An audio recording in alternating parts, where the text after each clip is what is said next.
Karena nonton dari film Disney Pixar ini ringan, dari kalangan manapun, mau kamu anak-anak, kamu remaja, kamu orang dewasa. Pasti kalian pengen bikin film pertama kalian, tapi film pertama kalian biasanya itu harus berbentuk film pendek.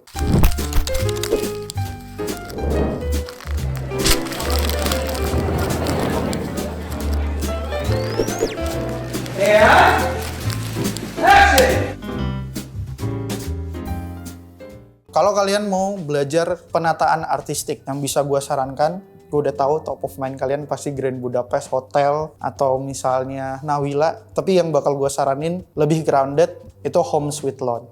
Kenapa gue kasih Home Sweet Loan? Karena realitanya pasti ketika kita pertama kali bikin suatu project, kita nggak mungkin bikin film modelan Grand Budapest Hotel. Home Sweet Loan itu contoh yang paling tepat. Karena Home Sweet Loan itu dekat, dan biasanya film pertama itu pasti terbatas dalam satu set, contohnya set rumah. Dan dalam Home Sweet Loan ini, bagaimana cara si penata artistik menaruh barang-barang di rumah itu ya kelihatannya sembarang sih. Kayak ya udah bajunya digeletakin gitu. Tapi peletakannya itu tetap memiliki ritme, tetap memiliki komposisinya supaya ketika di shoot, oke, mata kita harus tertuju kemana. Tapi masing-masing barang tetap memperlihatkan kalau sebenarnya rumah itu sumpek. Rumah itu tuh terlalu banyak barang, keluarganya itu terlalu padat. Bahkan coba kalian perhatikan, satu rumah itu ada 3 kulkas. Gokil banget. Sedetail 3 kulkas itu gue suka banget. Itu sih udah sangat menggambarkan betapa sumpeknya hidup di Indonesia. Kasihan lah kita sandwich generation.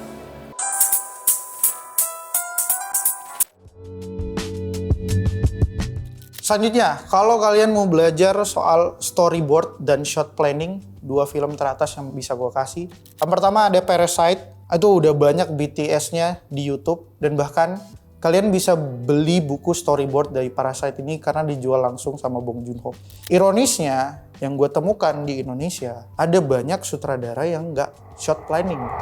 Biasanya kan orang kalau mau bikin film tuh, dia udah tahu, oh shotnya hari ini kita mau take shot yang mana, gambarannya itu seperti apa. Tapi kebanyakan di Indonesia yang terjadi, oke, si production designer-nya bikin set terlebih dahulu. Pas di hari H, director baru datang, baru dia, oh oke, kita take shotnya di sebelah sini ya.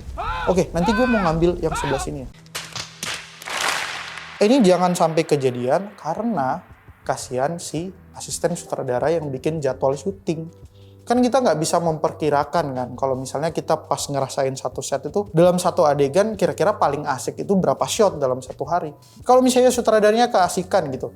Shotnya bagus nih, kayaknya gue harus belanja shot dari sini, dari sini, dari sini. Habis pak waktu syutingnya gitu. Terus nanti udah ambil banyak-banyak, nggak kepake lagi shotnya di pas editing. Makanya shot planning dan storyboard itu harus banget kalian bikin.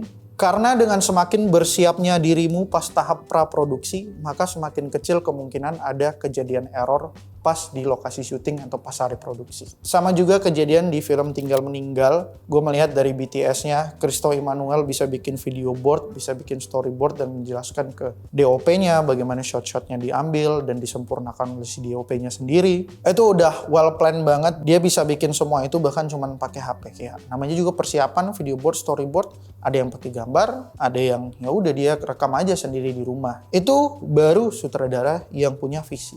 Nah, kejadian juga sekarang di Rian Adriandi, di mana dia dari director animasi sekarang bikin live action Nawila. Kalau misalnya orang yang udah biasa bikin animasi, mereka kan biasa bikin shot planning yang detail gitu. Ya namanya bikin animasi harus tahu dong, nggak ada dia merasakan set di mana orang bikinnya langsung di software kan. Jadi dia harus nge-brief semua timnya gitu. Oke, si Jumbo ini nanti shot yang ini dari arah sini, dia lari arah sini, nanti pergerakan kameranya di sini. Itu detail semuanya sampai keseluruhan shot itu selesai dari animasi. Barulah dia lempar ke timnya gitu. Oke, tim animasi yang lain yang outsourcing, mereka gambar, mereka bikin pergerakannya. Tapi secara gambar stills pertama, semuanya itu dari kepala si sutradara. Atau bisa dibantu sama storyboard artis lainnya lah. Nah, dengan berbekal itu, kita bisa lihat shot-shot Nawila itu ya nggak sembarang, nggak ada yang ya udah dari sebelah sini aja, ya udah dari sebelah sini aja. Enggak, itu semuanya well planned, makanya secara penataan artistik, pergerakan kamera, itu semuanya matang. Selanjutnya, kalau kalian mau belajar musik scoring, ini film yang udah agak jadul, judulnya Jaws dan Spielberg.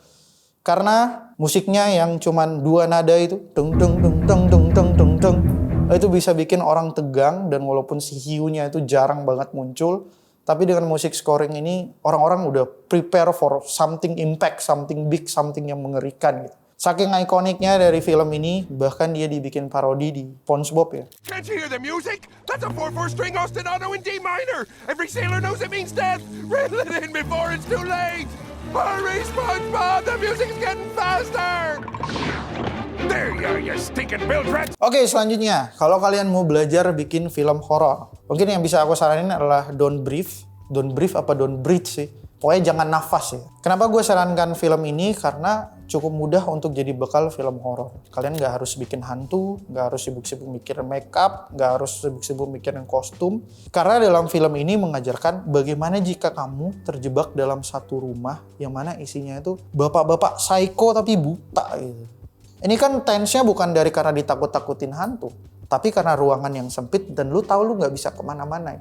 Jadi kayak lebih ke pemanfaatan ruang, aktor-aktornya bagaimana harus acting ketakutan. Karena kan yang bikin scary dari sebuah film nggak harus desain dari hantu yang menakutkan. Bisa juga dari aktor, bisa juga dari secara set, bisa juga dari tata pencahayaan, karena gelap gitu kan. Ya orang buta, dia nggak masalah dong kalau seluruh ruangan itu nggak ada cahaya sama sekali. Selanjutnya, dari departemen sound lagi, kalau kalian mau belajar sound design, nggak ada lagi yang bisa gue bilang cobain nonton A Quiet Place. Ya, kalian bisa nonton banyak BTS-nya yang udah membedah cara bikin sound-sound dari film A Quiet Place ini. Yang bisa kalian bedah sebenarnya adalah bagaimana every detail sound itu matters itu.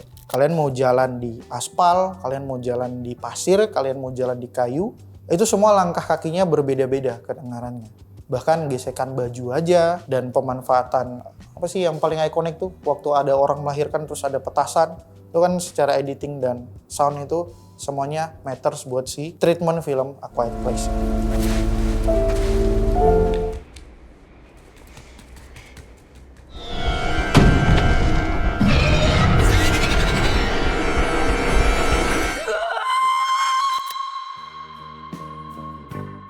Film terakhir yang bakal gue saranin kalau misalnya kalian mau belajar karakter development, karakter arc, gue bisa saranin nonton film Whiplash sih. Karena Whiplash ini sangat meng-highlight hubungan dua karakter yang sebenarnya tabrak-tabrakan gitu, tapi mereka bisa menjalin hubungan yang erat dan masing-masing karakter saling mempengaruhi. Walaupun kelihatan di awal ada siapa yang lebih dominan, tapi karena ada perkembangan karakter yang terjadi, di ending pun kita dikasih resolution yang oh ternyata seorang karakter tuh bisa dibawa seperti ini ya. Arc karakter development-nya itu nggak cuman kayak film-film Disney yang selalu positif, ada juga yang ternyata malah jadi negatif. Thank you semuanya, sampai di situ. Cuman ini list-list yang bisa gue sampaikan. Mungkin ada beberapa film lain yang bisa gue saranin, tapi saat ini saat gue nulis, cuman ada beberapa ini yang ada di top of mind gue. Mungkin kalian punya saran yang lebih bagus, lebih baik, drop aja di kolom komen. Atau kalian juga bisa nggak setuju dengan pendapat gue, bisa aja deh kita langsung debatin di kolom komen. Tapi kalau misalnya kalian suka konten-konten beginian, kalian suka membedah dan mempelajari apa yang terjadi di belakang kamera, boleh follow Bisa Cinema. Karena di sana kita sering bikin event, bahkan kita sering nonton bareng. Makanya follow akun Bisa Cinema buat info-info sinema lainnya. Gak asik ya, gue bawa aja.